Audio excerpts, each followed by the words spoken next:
Oke guys, ketemu lagi sama gue karena data nggak bisa bohong ya. Oke, hari ini gue mau bahas BCA ya. Kita mau analisa fundamentalnya bareng-bareng. Kenapa ya guys gue bikin channel kayak gini untuk proyeksi harga kayak gini, analisa fundamental dan proyeksi kira-kira harga. Karena gini guys, ini karena gue berdasarkan gue sendiri ya, pengalaman gue sendiri ya. Jujur ya guys, kita kan ini bukan bandar, bukan apa, kita nggak ada koneksi sama siapa-siapa. Gue sendiri juga bukan siapa-siapa dan bukan lulusan keuangan juga, bukan juga ada afiliasi dengan atau di endorse orang tertentu, enggak untuk bikin isu, enggak. Gue pribadi murni cuma salah satu yang ikut menanam saham, retailer biasa kayak kalian yang nonton ini. Kadang tuh kenapa gue bikin channel kayak gini ya, kadang gue permasalahannya tuh kadang ketika gue memilih saham waktu itu gue bingung ya. Misalnya gue lihat tahu-tahu sahamnya Telkom lagi naik, gue masuk, gue cuma bingung apakah saat gue masuk itu gue lagi di harga yang bener lagi murah atau justru gue lagi di pucuk gitu loh, lagi di pucuk atau udah melampaui batas harga kewajaran. Nah itu ya pentingnya, makanya gue udah sering pengalaman masuk coba-coba dan akhirnya minus gitu loh, kayak gitu loh. Nah jadi akhirnya gue bertanya-tanya bagaimana sih kita bisa memproyeksikan dengan benar gitu. Akhirnya gue belajar bahwa kita harus belajar membaca laporan keuangannya, dan gue diajarin cara membacanya begini, cara proyeksinya begini, dan dengan proyeksi ini tuh minimal kita jadi lebih pede gitu loh. Misalnya menghadapi tahun 2022, kira-kira harga saham yang kita pegang ada di kisaran berapa nih? Ya nanti ya dengan potensi ekuitas dan segala macam, maka kita jadi lebih aman guys, lebih safe dan lebih bisa tidur nyenyak gitu loh. Ya, kalau Lo Keng Hong kan pernah bilang ya, banyak orang Pak Lo Keng Hong pernah bilang banyak orang tidak bisa tidur karena sahamnya.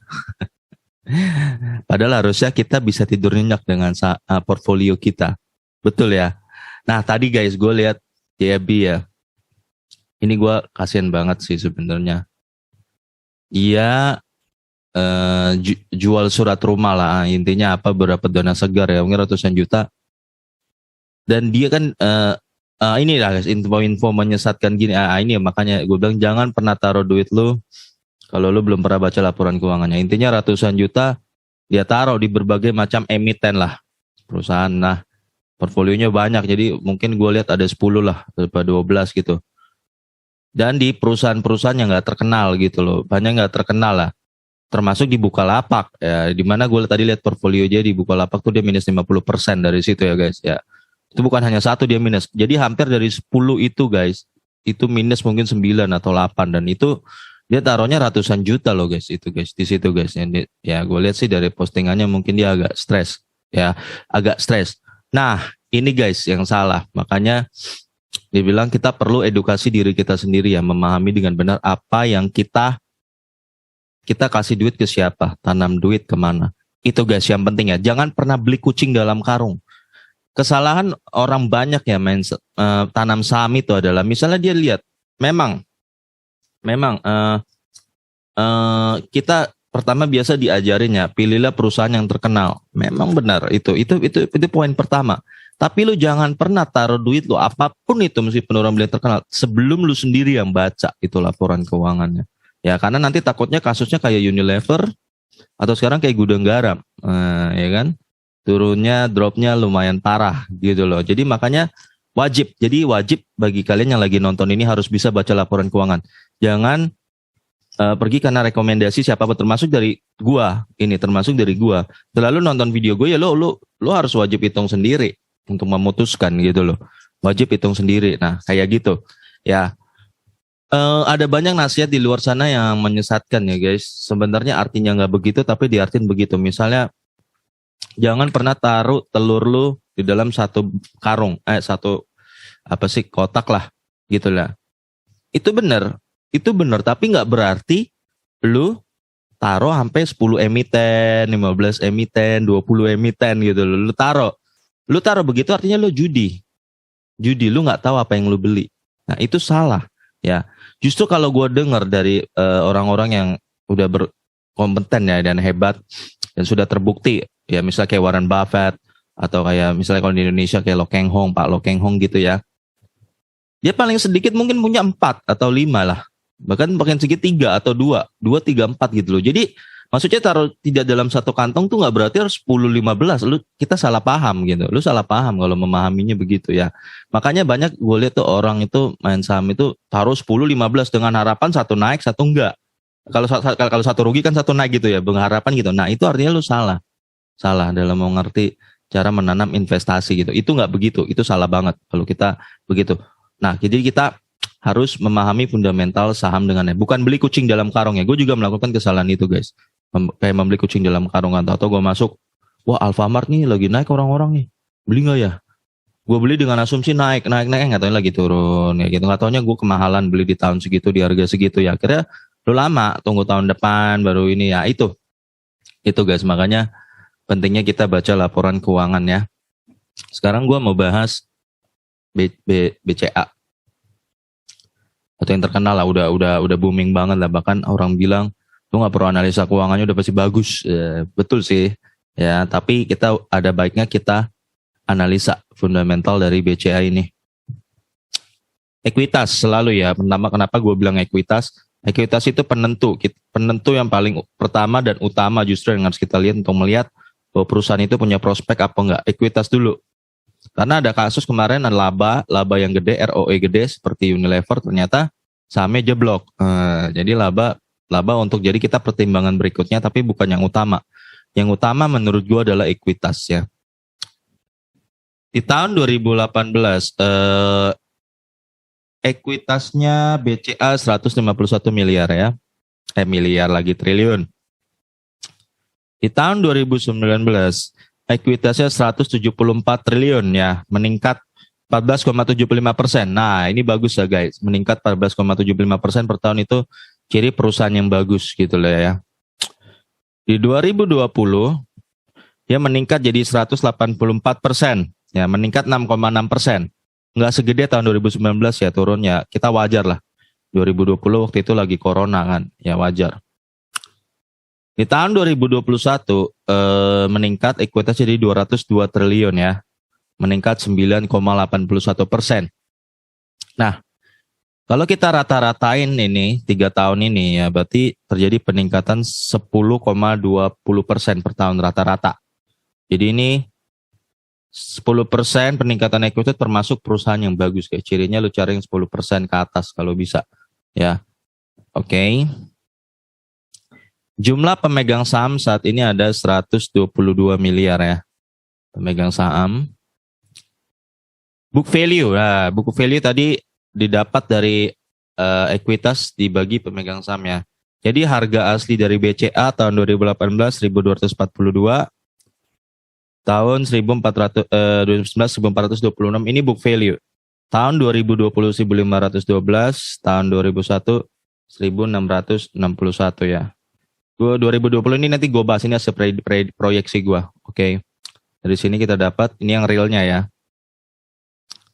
Ya peningkatan pasti sama ekuitas pasti 10,21% peningkatan book value. Harga rata-rata saham waktu itu ya guys di tahun 2018 sekitar 4.676 ya.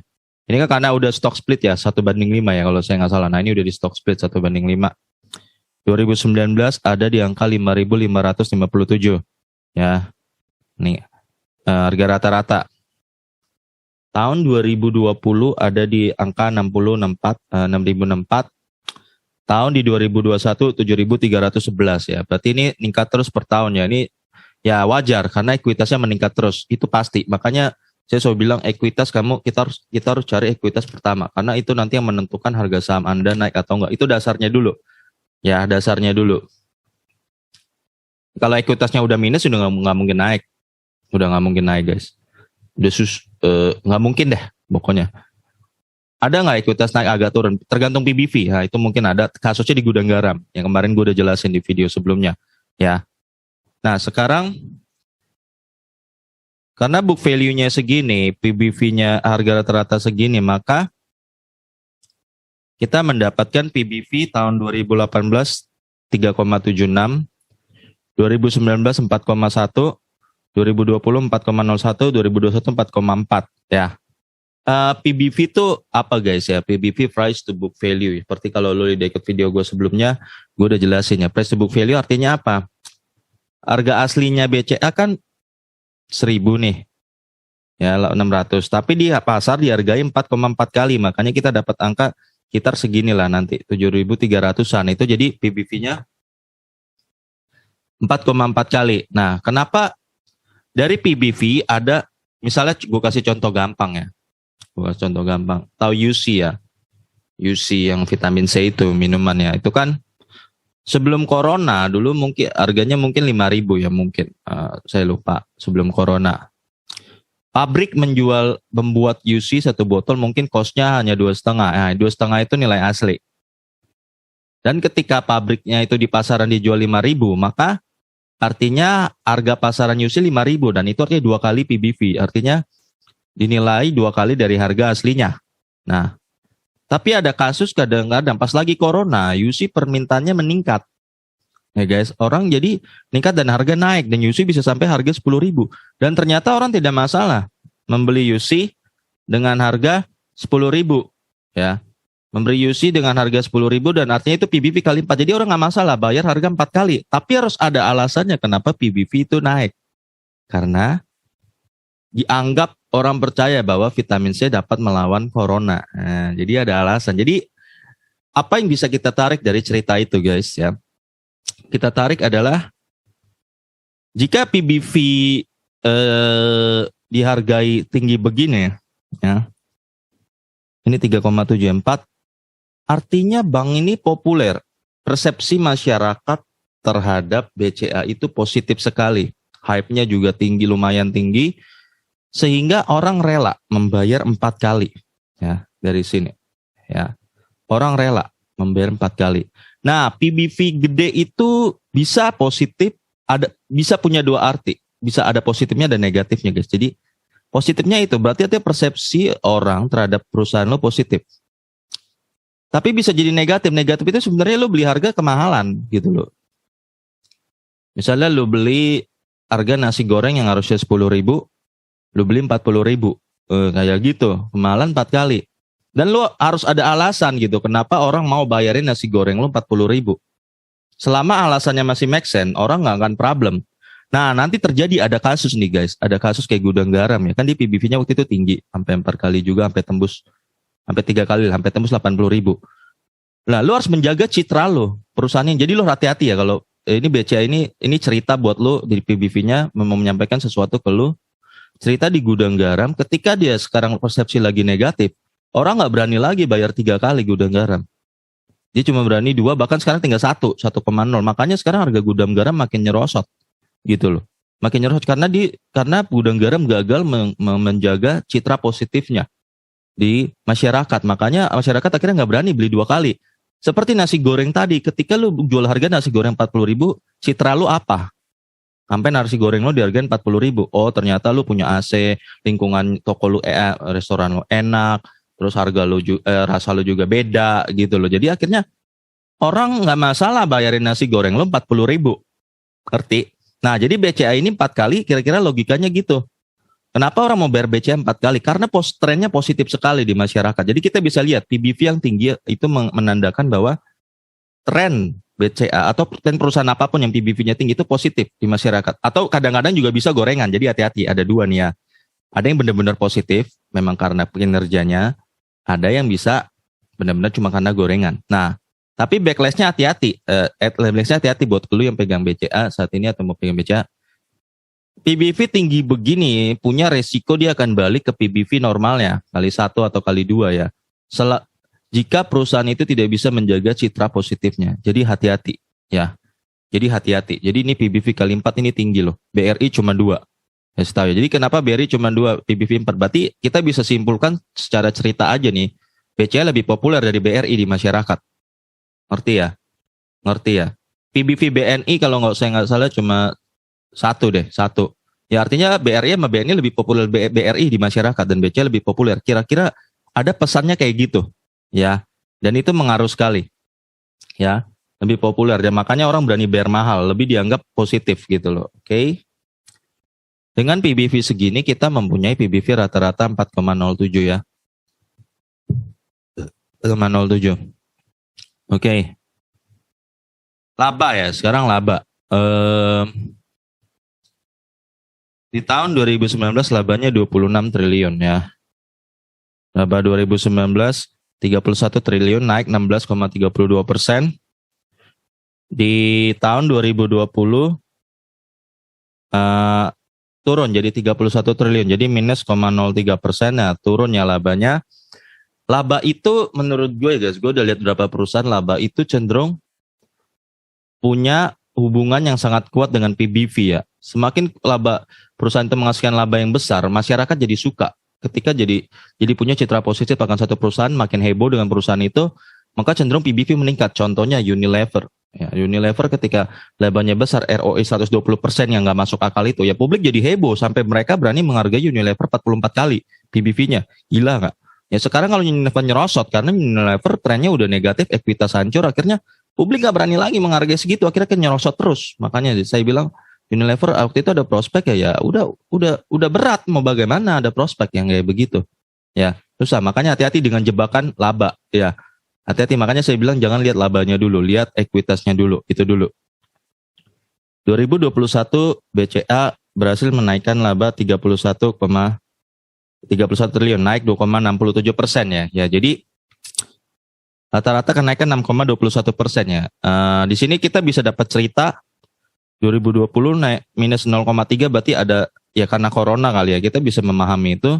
Dan di 2021 hanya dapat 2,67% plusnya. Jadi ya standar banget ya, nggak wow nih di 2021 kinerjanya ya, nggak wow banget soal laba. Oke. Harga wajar. Nah, harga wajar ini harga prediksi gue ya. Gue dapatnya dari mana? Harga wajar tuh, gue tuh dapatnya tadi dari book value ya. Ini kan book value-nya peningkatan rata-rata 10,21%. Berarti gue tinggal kaliin aja di book value 1661, gue kaliin 10%. Maka gue dapat book value-nya BCA proyeksi gue ya. 1830 ya. Harga aslinya. Dan kalau kita lihat PBV-nya, kita harus kaliin PBV ya. Nah, gue sukanya di data BCA ini PBV-nya lumayan stabil. Jadi kemungkinan proyeksi gue nggak bakal terlalu meleset ya. Karena ada perusahaan yang PBV-nya berubah-berubah. Jadi gue kadang nggak bisa ngambil PBV rata-rata kaliinnya ya. Ya, jadi sekarang gue karena ini lumayan stabil PBV-nya gue lihat, maka data kita dapat 4,07 rata-rata dihargai masyarakat berani membayar per tahun ya 4,07 untuk BCA 4,07 kali, maka kita akan dapat harga wajar prediksi waktu itu kan 5.057 di prediksi gue ya, di real wait mana sih ini wait. Ini harga rata-rata saham 4676 waktu itu tahun 2018. Gue prediksi ada di kisaran ya 5.000-an ya. 2019 di pasaran 5857, gue prediksi 5.800 ya, hampir mirip ya. Ya. 2020 gue prediksi 6156, di pasaran 6.064, hampir miripnya. Jadi datanya lumayan akurat nih. Ya, dekat-dekatnya nih. 2021 dia asli 7013, gue dapat 6760 ya. Nah, di 2022 berarti gue dapat data harga wajar BCA itu 7.448 ya, 7.448. Nah, sekarang coba kita lihat di harga BCA di pasaran berapa. Nah, 7.925 ya. Gue dapat 7.444 ya. Berarti saat ini mungkin yang terjadi kenapa dia bisa sampai tembus 7.925, mungkin PBV-nya lebih tinggi dihargai masyarakat. Kalau dia PBV lebih tinggi bisa 4, ini kan sempat 4,4 nih. Kalau gue hitung 4,4 tertinggi pakai PBV 2021, maka akan dapat angka atau enggak. Jadi gue berapa? Wait, gue cari book value-nya. Kalau gue kali 4,4, 1.830.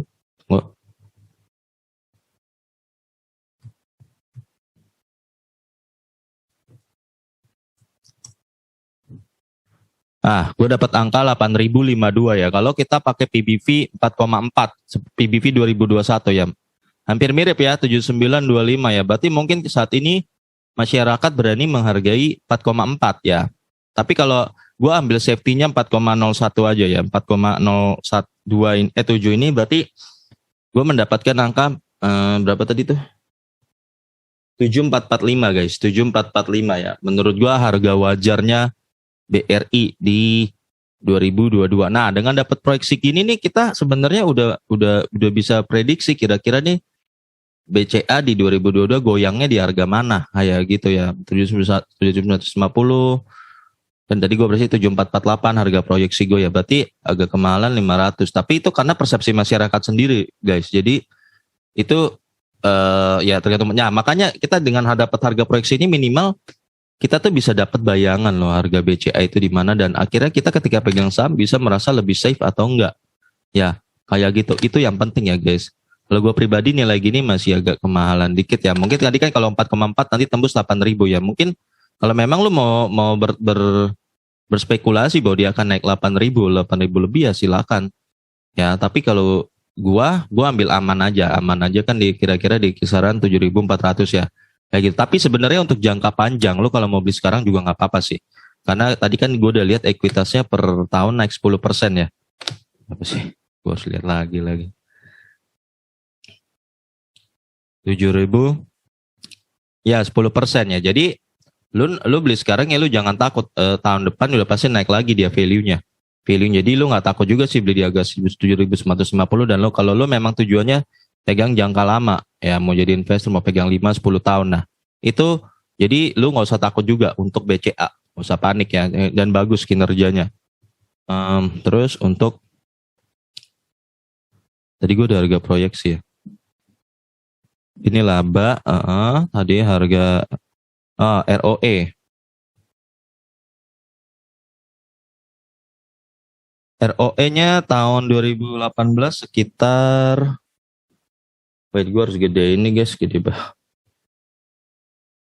Ya 17,65% ya, itu gede ya guys, 17,65%.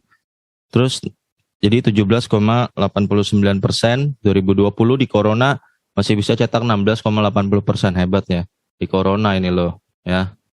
Terus 2021 15,77%, berarti rata-rata pendapatan dia per bulan per tahun naik 14,65% ya. Ini perusahaan ciri yang bagus ya. Laba itu menurut gua punya persepsi yang bagus terhadap PBV ya. Perusahaan yang konsisten meraih laba dan labanya meningkat akan memiliki persepsi yang bagus di masyarakat gitu loh. Jadi masyarakat tuh berani guys bayar lebih ya. Makanya sekarang PBV-nya BCA 4 kali ya, 4 kali. Tapi itu udah gue bilang hati-hati ya, lu harus pantau terus. Lu harus pantau. Ya, PBV 4 itu memang selama BCA bisa menjaga kredibilitasnya dan nama besarnya ya, maka akan stabil di angka 4 ya. Tapi kalau nanti kasusnya kayak Gudang Garam ya, jadi waktu itu tiba-tiba dia nggak bagi dividen, dijeblokin nama orang, jadi orang nggak mau lagi bayar PBV Gudang Garam 3 kali, turun-turun 2 kali, terus sekarang jadi tinggal 1, akhirnya harga sahamnya turun, orang memiliki sentimen negatif ya. Jadi hati-hati guys, PBV ini ditentukan oleh ya pertama jelas kinerja perusahaan itu dan bagaimana perusahaan itu menjaga citranya ya. Seperti tadi gue bilang, nasi goreng ada yang 10.000, tapi ada yang 40.000. Tapi orang kalau beli di tempat beli nasi goreng 40.000 di mall atau di restoran mewah, ini nggak masalah. Karena menurut dia worth it gitu loh. Worth it. Nah, makanya BCA harus, makanya lihat kita nih yang pegang saham BCA harus pantau laporan keuangannya, jangan bengong. Jangan bengong. Menurut saya kita yang pegang BCA ini agak riskan gitu loh. Kalau BCA gagal ya menjaga kredibilitasnya, itu orang nggak berani lagi hargain 4 kali, nanti dihargain 3 kali doang. Turun otomatis saham lo. Ya turun berapa tuh? 7.000-an. Tadi book value-nya berapa? 1.200 ya, turun 1.200 kok 3 kali. Gila nggak? Kalau publik cuma berani hargain 2 kali, ini lo turun 2.000. Itu harga saham gede ya. Kalau publik cuma bisa hargain sekali ya akan balik lagi ke book value-nya 1.000. 1.200 berapa tadi tuh? Gue lupa deh. Lihat lagi nanti. Ya, jadi itu hati-hati. Jadi itu pentingnya kita pantau berdasarkan laporan keuangan. Jangan sampai kita nih nyangkut kayak mereka yang pegang saham Unilever dan gudang garam, mereka nyangkut karena mereka tidak membaca tren, tidak membaca laporan keuangan dan tidak bisa mengambil kesimpulan apakah saat ini Unilever trennya mungkin nggak bisa naik, ya, atau gudang garam kan lagi naik apa lagi turun. Nah, mereka diam aja tidak membaca situasi, tidak membaca isu yang terkini, dan akhirnya mereka kaget kenapa sahamnya turun begitu. Padahal untung terus, makanya kadang nih laba bisa menjebak nih, hati-hati. Laba bisa menimbulkan persepsi publik yang bisa jadi backlash buat kita sendiri. Ya, ROE, PER-nya itu, ini APS, ya dividen yang kira-kira didapat ya harusnya kalau untuk laba yang dihasilkan ya per saham lembar itu sekitar 255, dan ini biasanya 254 terus 260 terakhir. Nah, ini pasti dibagi antara dia sendiri dan kita gitu ya. Jadi kita dapatnya pasti yang nggak mungkin 265 lah. Mungkin cepet 90 gitu. Terus PER-nya ya. PER-nya 22 kali ya. Konon sih orang bilang sih memang yang bagus 10 ya, tapi di bawah 20 tuh bagus ya. Jadi ini di atas 20 ya agak kurang sih ya, orang bilang agak kurang. Kalau untuk PER ya wajar karena PBV-nya kali 4, kita pasti dapat PER-nya kecil ya. Kalau di persennya sekitar 4,36% kayak gitu ya. PER-nya rata-rata PER-nya 2,41%. Kalau lu beli rumah 200 juta dan lu kontrakin per tahun 12 juta, lu dapat 5%. 6%. Nah, itu kalau lu punya 200 juta invest di lu mau buka usaha rumah gitu loh, kontrakan rumah. Lu dapatnya return 6% per tahun. Kalau lu nabung di BCA ya lu dapatnya kira-kira 2,41% dividennya. Baliknya kalau lu kayak gitu loh. Kira-kira ya. 2,1%-nya juga kalau belum dibagi nih ya. Ya sekitar segitu ya. Oke, jadi yang bisa gue simpulkan dari BCA, ekuitas terus meningkat ya, tanda perusahaan yang bagus. Jadi lu nggak perlu takut valuasi saham lu berkurang di BCA ya.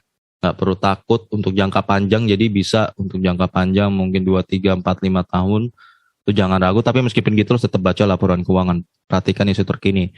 Terus secara pendapatan ROE juga bagus. Secara PER aja yang agak kurang sih. Gue nggak bilang jelek ya, cuma agak kurang dikit. Nah, jadi laba bagus. Nah, yang paling lo hati-hati adalah PBV-nya. PBV-nya hari saat ini 4. BCA harus bisa menjaga dirinya bahwa dia layak mempunyai PBV 4. Itu loh. Ya, kita harus pantau terus. Jangan sampai kita kelewatan berita, tahu-tahu kaget sahamnya turun ya. Jadi, perhatikan, sentimen BCA harus positif terus. Kalau pengen dia bertahan di PBV 4, itu riskan loh. Sebenarnya kita yang megang ini juga lagi riskan sebenarnya PBV 4 itu ya. Oke, kayaknya sampai situ aja. Oke, kita ketemu lagi di next video gua. Oke, karena data nggak bisa bohong.